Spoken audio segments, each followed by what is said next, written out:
You know, there's something wonderful about living out in the country. God designed people in the very beginning for country living. He took the first man and he put him in a garden. There's just something about being out in nature surrounded by the things that God made that is so much better for our bodies and our souls. Even the natural remedies that you find listed in that New Start equation, 5 or 6 of those out of 8 are enhanced by country living. You get fresh air, you get sunshine, you get the exercise, the water, the nutrition if you're eating out of the garden. I came to this valley called Covelo just about 40 years ago, right at 40 years ago. This piece of property here, a friend invited me up to go into the wood selling business, selling firewood with him. And he had some issues with his family and he took off and he left me with the payments. And our family was able to buy this land 1 generation ago, a Bible generation, 40 years. And in that time, we've just learned a lot about living off the grid. Now, I don't know everything, but I thought I'd put together this program with the help of some of our amazing Facts crew here and to share with you what I know about country living.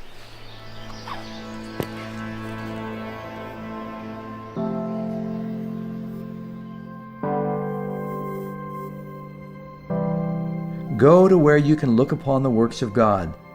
Find rest of the Spirit in the beauty and the quietude and the peace of nature. You hear that? That's the sound of life. You have to have water. Jesus said, I am the water of life. And it's really important. It's a foundational thing. You don't want to buy a piece of land if you don't have water. If you have 1 gallon of water running from a spring a minute, which is just a very small amount, that's 1,400 gallons a day.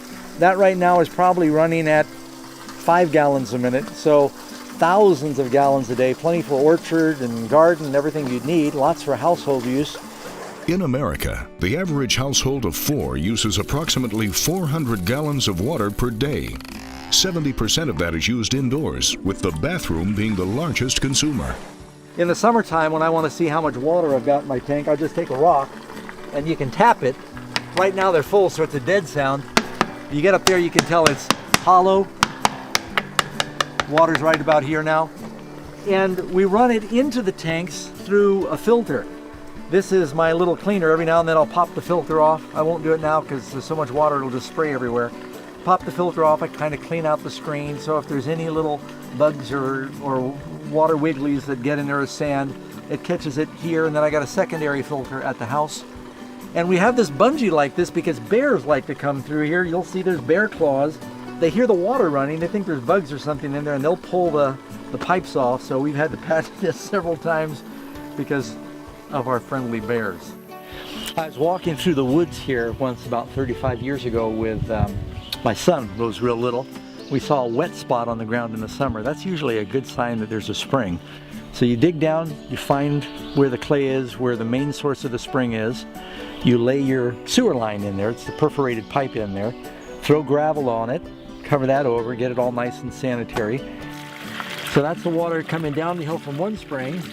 It's backing up brown here because I just stirred up the silt on the bottom of the pipe, otherwise it'd be perfectly clean. And some of this is coming from this spring now. And before it goes down to the tanks, I've got a trap here that just catches gravel. See the little gravel that comes out of the bottom of that? It's probably got gold in there. Just keeps your filter clean.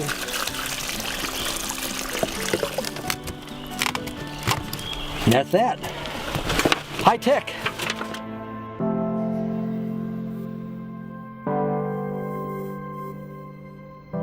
Let the eye rest upon the green fields, the groves, the hills.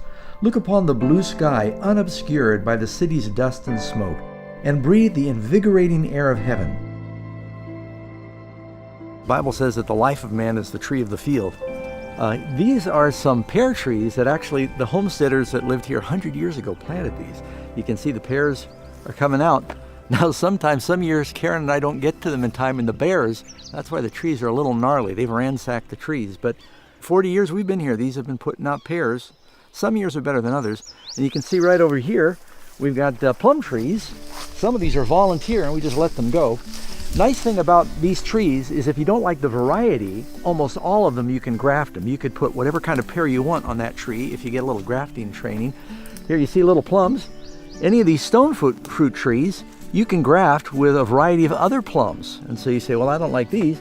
Cut it back, graft it with the kind you like, and if it's got good rootstock, it just takes off. Grafting is a technique in horticulture in which a branch from one tree is attached to the rootstock of another. It's also rather common to see multiple types of fruit from the same family grafted to a single rootstock. In fact, an artist in New York has recently grafted 40 different types of stone fruit on the same tree. Depending on the time of year, the tree of 40 fruit can have multiple varieties of cherries, peaches, almonds, and plums. These are more pear trees and apple trees. Blackberries. You look around the meadow there, you'll see there's volunteer plum, berries, rose hips. The Lord's just blessed because we're not here to manage it very much, but the animals spread the seeds, so they just kind of come up volunteer.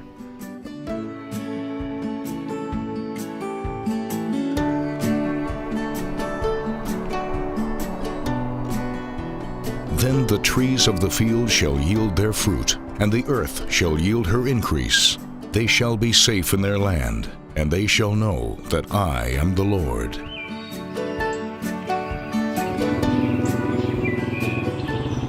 You know, one of the other things you can do in the country, when we first moved up here, we had some goats. These are actually our neighbor's goats. They'll eat just about anything, and they'll clear the land. And then, of course, goat's cheese, goat's milk doesn't have some of the same problems as the lactose that you have in regular milk. You need to have dogs if you can have goats in the hills, because bears like goats also. The Bible says in Proverbs 27:27, you'll have goat's milk enough for your food, for the food of your household, and the maintenance of your maidens. You know, one of the things you can choose to do if you want, if you have some chickens around your house, if you're living in the country, they're excellent for eating all of the insects around your garden. If you want an organic garden, they eat the bugs. They'll even eat some of the dangerous insects. They'll eat scorpions. And they also produce fertilizer, and naturally, a little group of chickens like this, you'll get your daily quota of protein in the egg. He agrees 100%. Chickens that are considered to live in a free-range environment can produce about 230 eggs a year if the conditions are optimal. You can expect that number to fall by about 10 to 15% for each year the chicken ages. You know, a question that many people ask when it comes to country living and living off the grid is, how much food should a person store away in the event of some calamity? Here we've got some 5-gallon buckets of supposed to be long-term whole wheat. Must be 15, 20 years old right now. We honestly don't know if it's any good. And to tell you the truth, there's food that we stored that over the years has gone bad. So if you're going to store some food, and you shouldn't be storing years and years of food, I don't think. But if you're going to be storing some food, be careful to date it and rotate and cycle through it so that you don't have the waste of money. But I want to be very clear, knowing these things about country living and having some food stored away and being able to live off the grid, it's not going to save anyone. We're not going to be saved by Pelton wheels and solar panels. The only thing that's going to save us in the last days is a relationship with Jesus. You could be in the middle of a city, and with Jesus, you're a lot safer than being out in the country without Christ.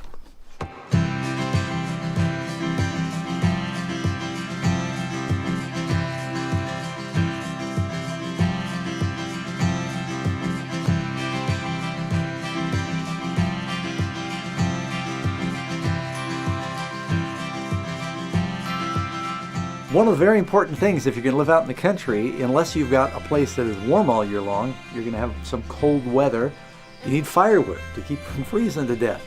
When the time comes you got to build a fire, it's nice to have some kindling. The Douglas fir is not really a good hardwood for fire, but it's great for kindling because it's got pitch in it. So I'll show you real quick how I make my kindling. You can pop it with a maul, and then after you get some slivers with the maul, and you just start.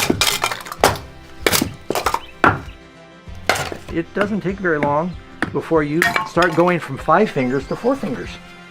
Up here in this country, we got oak, we got madrone, we got Douglas fir. Douglas fir for the kindling, oak and madrone for the long fires. Puts out a lot of BTUs, a lot of heat. Pacific madrona, or madrone, is a species of tree native to the western coastal areas of North America. From British Columbia to California, the red papery bark peels naturally and makes the tree easy to spot. The important thing with the stove, you want to be able to shut it down and seal it. If you got a leaky stove, you can't control the airflow, you can't control the wood burn, you waste a lot of energy. You'll notice this has got a draft underneath it, it's pulling air in, it's still burning. Watch what happens if I close this off. You'll see the fire almost completely shut down because I'm robbing it of oxygen. Open it back up again. Hopefully I didn't put the fire out. Most stoves, when you open and close your damper, it's just taking room air into the stove, up the chimney. It's creating a vacuum in your house that is pulling cold air in from the outside. This stove was designed so that the intake is underneath the stove. I put a piece of stovepipe underneath it, goes right through the floor. It's taking the outdoor air from below the house through the stove, back out again. So it's just radiating heat. It's not sucking cold air in from the outside. Boy, it's really nice to have a good wood cook stove, and you can't beat when it's cold and wet outside to sit by a glow of a cozy fire and pluck the guitar.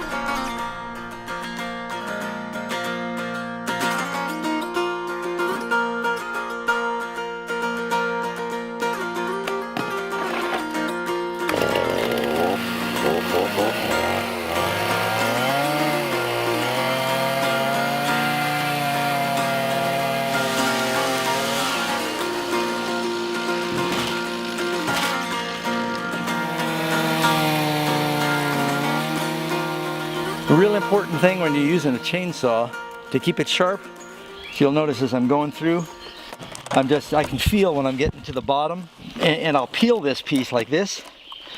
So I break it off before I have to go all the way through, because if you touch the ground for a second, you got to sharpen your saw. So keeping a saw sharp makes a big difference in how well it cuts. It's a lot easier to sharpen the chain if you have a vise, because then you just get it in here and you do one side at a time. Let me get it where they, there we go. Do one side at a time, and use a chainsaw file. I do it freehand with, these has guides on it so you get roughly the right angle. I use like the 30%. Take the saw, you line up that line there with the bars so they're parallel, and just a couple of strokes.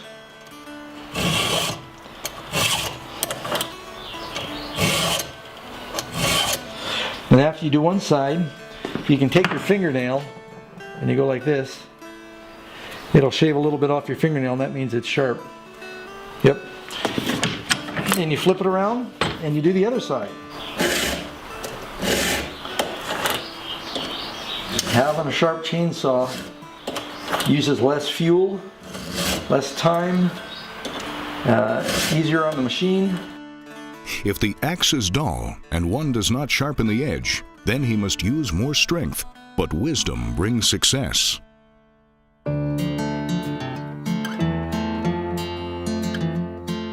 Something else to consider when you're living up in the country. If you have a piece of property that has a little bit of timber on it, you can get one of these one-man mobile lumber mills, and you can mill your own lumber, saving a lot of money. And you can do full dimension if you want to, which makes it a little thicker and stronger. Anything from 1x lumber to 4x4s to 4x8s, and you can make beams, and you go buy lumber now and you'll see that really saves you a lot of money. You get your log, set it down in the middle, you stake out the rails on either side. You've got cranks here, you can crank up the measurements. On both sides you have cranks, and they've got tape measures, and it tells you the dimension that you're cutting. And you make one cut going horizontally, and then after you get to the end, you throw the bar like this, you turn your saw blade, and now it'll make the vertical cut, and it'll cut and separate the lumber that way. So you just keep working your way, and you can cut your way through, a 4-foot log, one piece at a time, with a simple little mill. So when you're living in the hills, having a good shop is really important, if you can do it. What we did in our case is we built the shop first, and then as we were building the house, we had a place to fix things, fabricate, store materials, keep them dry, and just some basic things that are very helpful. We have a gas welder and we have an electric welder. You can fabricate almost anything out of metal. Electric welder, you might be thinking, how do you do that? Well, we got a pretty substantial generator, because if you're using a welder, you need 240 volts. Air compressor, a lot of tools, and I reuse nails. I'll take nails and I'll bang them and straighten them out and reuse nails. And so you just try and be as practical as you can in having tools, being able to fix things, so you don't have to run to town every time something breaks. You fix it yourself. Something else important to think about when you're living off the grid up in the hills is communications. Now, when we first moved up here about 40 years ago, there was no cell phone service, there was no telephone. We used CB radios. And the different friends and church members had CBs, and we had like a 50-foot antenna on top of our house, a CB antenna. And all of the different members had their handles. I was caveman, and some of our members, one of them worked at a fire tower on top of a mountain. She was country girl. Another member was Flying Finn. Well, eventually we decided we were going to hook up a regular telephone, and so we bought a whole spool with 2 miles of phone line, and we had to string it ourselves from our house out to the county road where there actually was a telephone line, and we had to maintain it ourselves. And any time during the winter when a tree went down and broke the line, or when a squirrel chewed through it and it shorted out, I had to walk the line. You've heard of linemen before? I was a lineman. I had to walk the line 2 miles, sometimes in the rain and in the snow, to find the break in the line to restore communications. So after years of doing that, you can imagine how happy I was when finally cell reception reached the hills around here. And Mrs. Batchelor wasn't able to join us on this trip because there just wasn't room for the gear and the crew in the plane. I'm going to see if the phone works, and I'll give her a call. Now, whether she'll pick up or not, I don't know. That's a different problem. Voicemail. Hi, you've reached Karen Batchelor. I'm sorry I'm not able to take your phone call right now, but please feel free to leave a message, and I'll get back to you as soon as I can. Hope you're having a great day, or night, for that matter. Bye. At the tone, please record your message. When you've finished recording, you may hang up or Maybe press communications 1 for aren't such a more great thing. Hi dear, we're up here taping in the hills and gave you a call. Love you, wish you were here.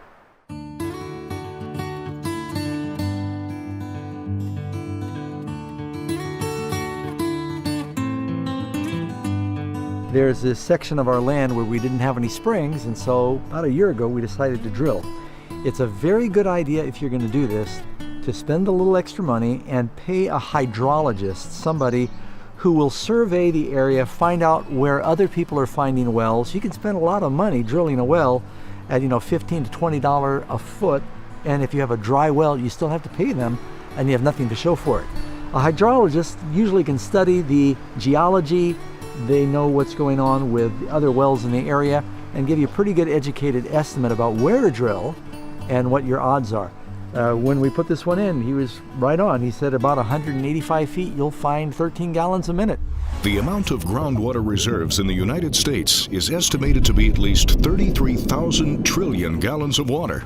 This is equal to all the water the Mississippi River has dumped into the Gulf of Mexico for the past 200 years. And it's always fun to just take a little rock. Sometimes you can tell about how deep the well is. It takes about a second for the rock to go 100 feet. Are you ready? You got audio? Here we go. That's a beautiful sound.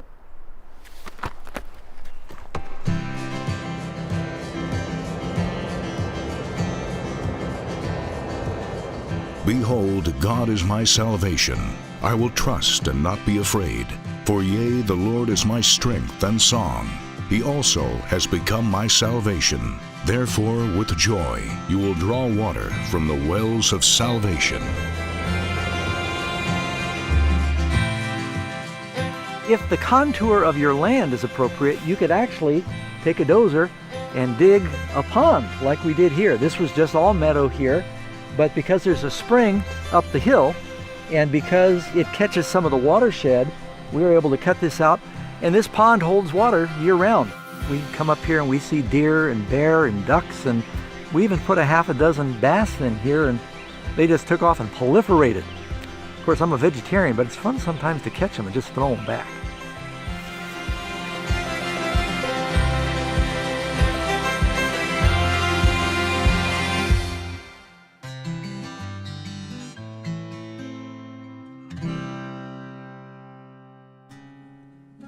If in the summertime you find this grass, this is called spring grass, and there's a good reason for that, it usually means that there's water not very far below the surface.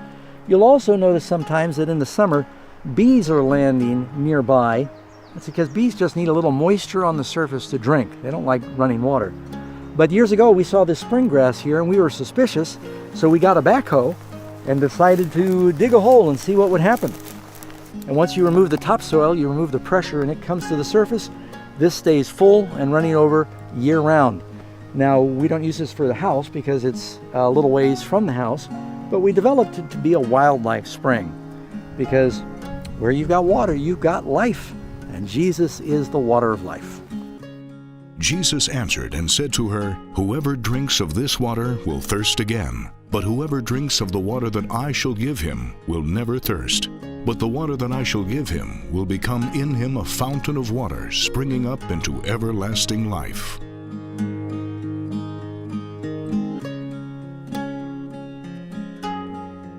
While we're talking about water, one of the ways that you can put in a well is if you know you've got water, or spring water, pretty close to the surface.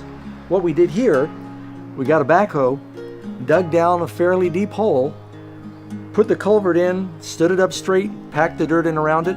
If you want to, you can drill holes in the side so that the groundwater will come in. You can usually get a good clean supply of water.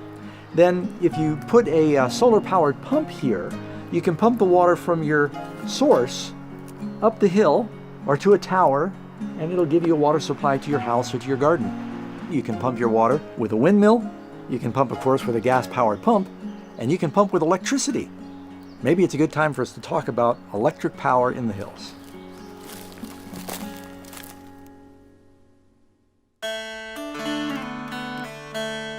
It's kind of exciting that in recent history, man has developed the technology to convert the sun's power into electricity. And so living in the hills today, you can have virtually all of the modern conveniences that run on electric power. You want to consider when you're looking at land, if you have a piece of sky that's exposed to the southern horizon, so you get good solar power. This is a very simple array. These are Siemens panels, and they convert the power into 12 volts, goes into 12-volt batteries. Depending on how many panels you have and how many batteries you have to store the power, you can have a pretty good storage of electricity. So we'll take a little look at the power room here. And so in this box, you've got your batteries. Right now, we don't have that many. I've had it where it's full of batteries before when you're living here. Green light means batteries are charged. This then converts the 110, it converts the 12 volt rather to 110. And from there, it goes into a regular breaker box that you'd see in most houses. This is where the battery charger comes from the hydroelectric. It puts power into the batteries. This is where the power is coming in from the solar panels on the roof. And you've got a disconnect in case for some reason you should ever want to disconnect that. Little voltage regulator here so that your batteries don't overcharge. Power from the sun coming in to the batteries. Batteries then go in this box, turn it to 110, power your house. The electrical efficiency of basic household appliances has made huge leaps within the last 30 years. A 1980s refrigerator uses about 4 times more power than a modern energy-efficient one, and modern LED lights produce about 100 lumens of light per watt, compared to the old incandescent bulbs, which produced 13 to 18 lumens of light per watt, making LED bulbs 5 times more efficient. 3/4 of the year, you have plenty of sunshine. The solar panels keep your batteries charged. But in the winter, at least in Northern California, you can have a few months of rain and some clouds, but you get a lot of water then. Well, if you've got a drop on your land, then you can turn that water into power. And this is a little shed. It's going to be a mess in here right now. I know it looks like an outhouse. It's just holding the little Pelton wheel. So we've got a jet of water that comes in here, a jet of water that comes in here.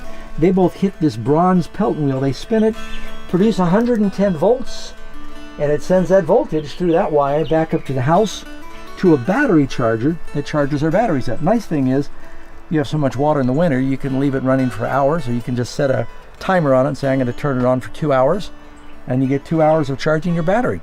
So you turn your water pressure into electricity in the wintertime. The Pelton wheel is known as an impulse water turbine. It was invented in the 1870s by Lester Allen Pelton. While other water turbine designs existed before the Pelton wheel, they were far less efficient. The Pelton wheel is the preferred turbine design for hydroelectric power plants today.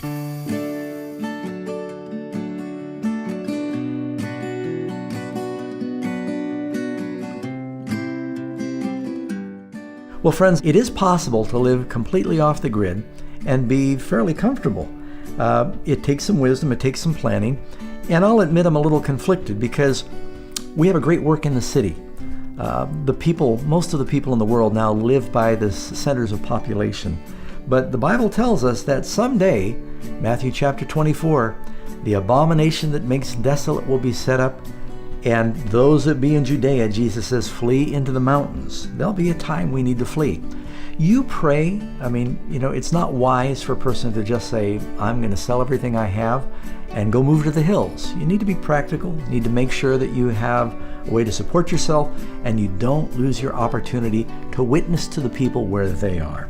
So I hope that you've been blessed and encouraged. I hope it's been edifying and educational to come into the Batchelor pad up here in the hills and just see how the Lord has guided and taught us through the years, and keep us in prayer as we try and share the gospel with the world.